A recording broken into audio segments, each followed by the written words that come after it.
नमस्कार विद्यार्थी मित्रांनो, स्वागत आहे तुमचं पुन्हा एकदा एम-पी-एस-सी लायब्ररी या आपल्या यूट्यूब चॅनलमध्ये.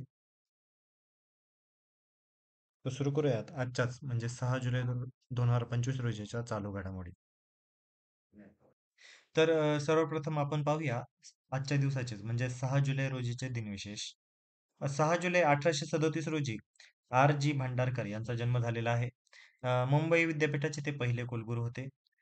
यांच्याविषयी जर अधिक जाणून घ्यायचं असेल तर आमच्या टेलिग्राम चॅनलवर याबद्दलची अ, इत्थंभूत माहिती आपल्याला दिलेली आहे.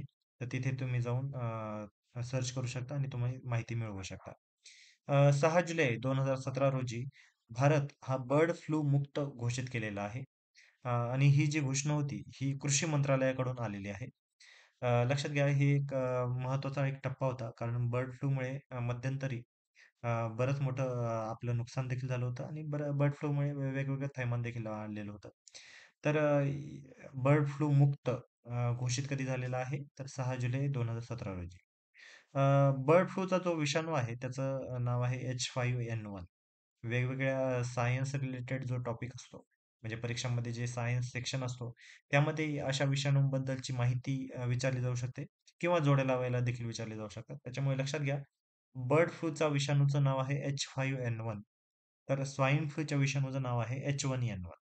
ठीक आहे. तर यामध्ये कन्फ्यूज होण्याची गरज नाहीये आता. तर ह्या दोन्हीही विषाणूंबद्दलची आपण माहिती पाहिली. तर सुरू करूयात आपल्या बाकीच्या चालू घडामोडी. एस-बी-आय बँकेला आता 70 वर्ष पूर्ण झालेली आहेत. म्हणजेच आपली स्टेट बँक ऑफ इंडिया जी आहे, तिला आता 70 वर्ष पूर्ण झालेली आहेत. महत्त्वाची अशी बातमी आहे अर्थशास्त्र या घटकाशी रिलेटेड.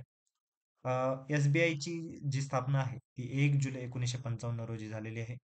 तर भारतातील सर्वात मोठी सार्वजनिक क्षेत्रातील ही बँक आहे. त्यासोबतच मालमत्तेच्या बाबतीत 23% बाजार हिस्सा या बँकेचा असून कर्ज व ठेवीमध्ये 25% बाजार हिस्सा या बँकेचा आहे. महत्वाची अशी ही बँक आहे आणि आपल्याला तर माहिती आहे, की सार्वजनिक क्षेत्रातील ही सर्वात मोठी बँक आहे. एस-बी-आय बँकेचे मुख्यालय जे आहे ते मुंबई या ठिकाणी आहे. इथे कन्फ्युजन होण्याची गरज नाहीये कारण बऱ्याच वेळा आपल्याला दिल्ली वगैरे वाटू शकतं. परंतु एस-बी-आयचे जे मुख्यालय आहे ते मुंबई या ठिकाणी आहे. अ, भारतातील सार्वजनिक क्षेत्रातील तर सर्वात मोठी बँक आहेच. परंतु जगातील मालमत्तेनुसार 47वी सर्वात मोठी बँक ही आहे. त्याच्यामुळे ही देखील फॅक्ट आपल्याला माहिती असणं गरजेचं आहे. त्यासोबतच 2024 साली फॉर्च्यून ग्लोबल 500 या यादीमध्ये 178वा क्रमांक या बँकेचा आहे आणि भारतातील ही एकमेव बँक ठरलेली आहे. ठीक आहे. 1806 साली सुरू झालेली ही पहिली भारतीय व्यावसायिक बँक होती. याबद्दल देखील प्रश्न विचारला जाऊ शकतो. एस-बी-आय ची जी काही ऐतिहासिक वाटचाल आहे, म्हणजे वेगवेगळ्या बँकेचं विलिनीकरण होऊन शेवटी ती एस-बी-आय झाली आणि त्यामध्ये नंतर कोणकोणत्या घडामोडी झाल्या, ह्या एकदा आपण पाहून घेऊयात. 1806 साली बँक ऑफ कलकत्ताची स्थापना झाली. 1840 साली बँक ऑफ बॉम्बेची स्थापना झाली. तर 1843 साली बँक ऑफ मद्रास ची स्थापना झालेली आहे. त्यानंतर 1921 साली तीनही बँकांचं विलिनीकरण करून इम्पिरियल बँक ऑफ इंडिया यामध्ये त्याचं रूपांतर केलेलं आहे. यातील वर्ष देखील आपल्याला महत्त्वाचे आहेत. लक्षात घ्या 1806 ला बँक ऑफ कलकत्ता, 1840 ला बँक ऑफ बॉम्बे आणि 1843 ला बँक ऑफ मद्रास. आणि या तीनही बँकांचं विलिनीकरण 1921 ला झालेलं आहे आणि नाव दिलेलं आहे इम्पेरियल बँक ऑफ इंडिया. त्यानंतर 1935 ला आर-बी-आयची स्थापना झालेली आहे आणि इम्पेरियल बँकेकडून केंद्रीय बँकिंग कार्य आता थांबवलं गेलेलं आहे. त्यानंतर 1955 ला म्हणजे 30 एप्रिल 1955 ला इम्पिरियल बँकेचं नाव बदलून एस-बी-आय केलेलं आहे. आणि 1 जुलै 1955 ला म्हणजेच आजच्या 1 जुलै 1955 रोजी एस-बी-आयची अधिकृत स्थापना झालेली आहे. त्यानंतर 1959 ला सहाय्यक बँका कायदा व विलिनीकरण सुरू झालेलं आहे. त्यानंतर 2017 ला सर्व सहाय्यक बँकांचे एस-बी-आय मध्ये अंतिम विलीनीकरण केले गेलेलं आहे. ठीक आहे. तर वेगवेगळ्या ज्या सहकारी बँका होत्या त्यांच्या सोबतच्या म्हणजे सहाय्यक ज्या बँका होत्या त्या सर्वांचं आता विलिनीकरण या एस-बी-आय मध्ये झालेलं आहे. तर आता पुढची बातमी पाहूया. US ओपन सुपर 300 बॅडमिंटन स्पर्धा नुकतीच पार पडली. त्यामध्ये भारताने खूप मोठ्या प्रमाणात दबदबा आपला कायम राखलेला आहे. भारताचा उदयोन्मुख बॅडमिंटनपटू आयुष शेट्टी याने एक शानदार कामगिरी करत US ओपन सुपर 300 बॅडमिंटन स्पर्धेचे जेतेपद पटकावलेले आहे. त्याने अंतिम सामन्यामध्ये कॅनडाच्या ब्रायन यांगला याला पराभूत केलं. अ, आयुषने पहिल्यांदाच BWF टूरमध्ये जेतेपद पटकावलेलं आहे. त्यामुळे एक पहिल्यांदाच जेतेपद पटकावलं असल्यामुळे परीक्षेमध्ये विचारण्याची शक्यता आहे. तसेच महिला अमेरिकन विजेतेपद हे आपल्या भारताच्याच तन्वी शर्मा हिला भेटलेलं आहे. त्याच्यामुळे दोन्हीही नावं लक्षात असू द्या. आयुष शेट्टी आणि तन्वी शर्मा. यानंतरची महत्त्वाची बातमी म्हणजेच डिजिटल इंडिया अभियान. आता नुकतेच डिजिटल इंडिया या अभियानाला 10 वर्ष पूर्ण झालेली आहेत. त्यामुळे याबद्दलची देखील आपल्याला माहिती असणं आवश्यक आहे आणि प्रश्न देखील याविषयी संभवतो. अ, या अभियानाचा शुभारंभ जो झालेला आहे, हा 1 जुलै 2015 रोजी झालेला आहे. 1 जुलै 2015 रोजी डिजिटल इंडियाची सुरुवात झालेली असून आता नुकतेच म्हणजे 2025 मध्ये याला 10 वर्ष पूर्ण झालेली आहेत. या अभियानाचं उद्दिष्ट काय होतं? तर सर्व नागरिकांना डिजिटल सशक्तीकरण, पारदर्शक व जलद सेवा पुरवणे हे या अभियानामागचं उद्दिष्ट होतं. या अभियानाचे प्रमुख 3 स्तंभ होते. डिजिटल पायाभूत सुविधा निर्मिती, सेवा आणि माहितीचे डिजिटल वितरण आणि नागरिकांचे डिजिटल सशक्तीकरण करणे. ठीक आहे. आणि मागील 10 वर्षांमध्ये वेगवेगळे डिजिटल इंडिया रिलेटेड आपल्या वेगवेगळ्या योजना देखील राबवल्या गेलेल्या आहेत. बाजूच्या चित्रामध्ये तुम्ही पाहू शकता कशा पद्धतीने त्याचं जर्नी झालेली आहे. तर त्या जर्नीचा एक थोडक्यात आढावा घेऊया. 1 जुलै 2015 रोजी डिजिटल इंडिया अभियानाचा शुभारंभ पंतप्रधान नरेंद्र मोदी यांच्या हस्ते सुरू झाला. तर त्यानंतर डिसेंबर 2016 मध्ये भीम UPI या ॲपचे उद्घाटन करण्यात आलेले आहे. भीम UPI हे कॅशलेस व्यवहारासाठी अतिशय महत्त्वाचं असं आहे. त्याचे जे उद्घाटन आहे ते डिसेंबर 2016 मध्ये याच डिजिटल इंडिया अभियानाअंतर्गत करण्यात आलेलं आहे. त्यानंतर 2017 साली डिजिलॉकर याची स्थापना झालेली आहे.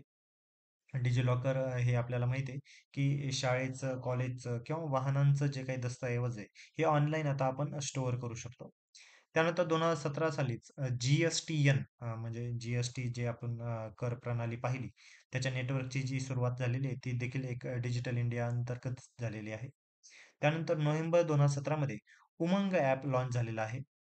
100 प्लस सरकारी सेवा आता एकाच ॲपमध्ये आपल्याला मिळणार आहेत. वर्ष नक्की लक्षात असू द्या. 2017 साली उमंग ॲप सुरू झालेलं आहे. त्यानंतर 24 एप्रिल 2018 ला ई-नाम पोर्टलचं उद्घाटन झालेलं आहे. हे देखील आपल्यासाठी खूप महत्त्वाचं आहे. कृषी घटकामध्ये ही बातमी आपल्याला विचारली जाऊ शकते. 24 एप्रिल 2018 ई-नाम पोर्टलची सुरुवात. ई-नाम पोर्टल काय आहे? तर शेतकऱ्यांना आता डिजिटल बाजारपेठ उपलब्ध करून देण्यासाठी ही योजना आहे. त्यानंतर 2018 साली PMG दिशा या योजनेचा प्रारंभ झालेला आहे. त्यानंतर 2019 साली नॅशनल पॉलिसी ऑन इलेक्ट्रॉनिक्स सुरू केलेली आहे. त्यानंतर 2020 साली आरोग्य सेतू ॲपची सुरुवात केली गेलेली आहे. तर जानेवारी 2021 मध्ये म्हणजेच कोविड पिरियडमध्ये कोविन हे पोर्टल सुरू करण्यात आलेलं आहे. हे जे कोविन पोर्टल सुरू होतं, हे कोविड लसीकरणासाठीची डिजिटल व्यवस्था होती. त्यानंतर 2022 साली ONDC म्हणजे open network for digital commerce सुरू करण्यात आलेले आहे आणि ही ई-कॉमर्स मधील क्रांती समजण्यात येत आहे. तर हे एक 10 वर्षातील डिजिटल इंडियाचा एक महत्त्वाच्या घडामोडी होत्या. त्या आपण आता पाहिल्या. त्यानंतर आता नुकतेच राष्ट्रीय क्रीडा धोरण 2025 सुरू केलेलं आहे. केंद्रीय मंत्रिमंडळाची आता या धोरणाला नुकतीच मंजुरी देखील मिळालेली आहे. तर या अगोदरचं राष्ट्रीय क्रीडा धोरण 2001 ला आता मागे टाकत सरकारने हे नवे धोरण स्वीकारलेले आहे. भारताला जागतिक क्रीडा महासत्ता बनवणे आणि 2036च्या ऑलिम्पिक खेळांसह आंतरराष्ट्रीय क्रीडा स्पर्धांमध्ये भारतीय खेळाडूंची कामगिरी सुधारण्यासाठी दूरदर्शी आणि धोरणात्मक रोडमॅप तयार करणे हे या धोरणाचे उद्दिष्ट असल्याचे सरकारचे म्हणणे आहे. हे जे धोरण आहे हे प्रमुख 5 स्तंभावर आधारित आहे. पहिलं म्हणजे जागतिक दर्जाचे प्रशिक्षण आणि सोयी-सुविधा. त्यानंतर आर्थिक विकासासाठी खेळ. त्यानंतर सामाजिक विकासासाठी खेळ. त्यानंतर खेळाला लोकांची चळवळ बनवणे आणि 5 नंबरचं आहे शिक्षणाशी एकात्मता. म्हणजे जे काही NEP 2020 आहे याच्याशी एकरूप करून हे धोरण आता आकारले आहे.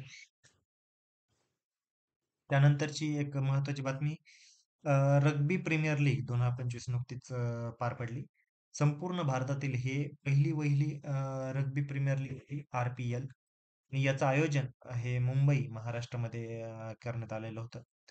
याचा जो विजेता संघ आहे, हा चेन्नई बुल्स हा आहे. तर उपविजेता संघ आहे दिल्ली रेड्स.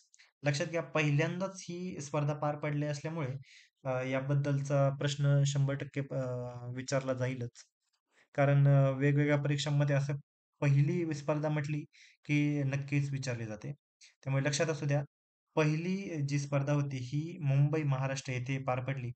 तर याचा जो विजेता संघ होता हा चेन्नई बुल्स हा होता. तर उपविजेता संघ होता दिल्ली रेड्स. ठीक आहे.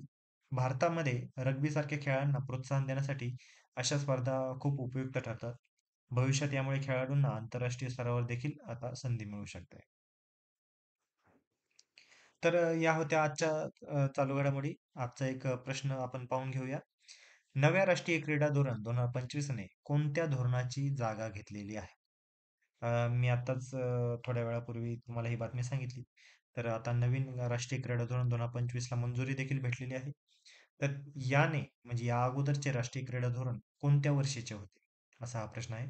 पर्याय क्रमांक 1 आहे राष्ट्रीय क्रीडा धोरण 2005. पर्याय क्रमांक 2 आहे राष्ट्रीय क्रीडा धोरण 2002. पर्याय क्रमांक 3 आहे राष्ट्रीय क्रीडा धोरण 2014.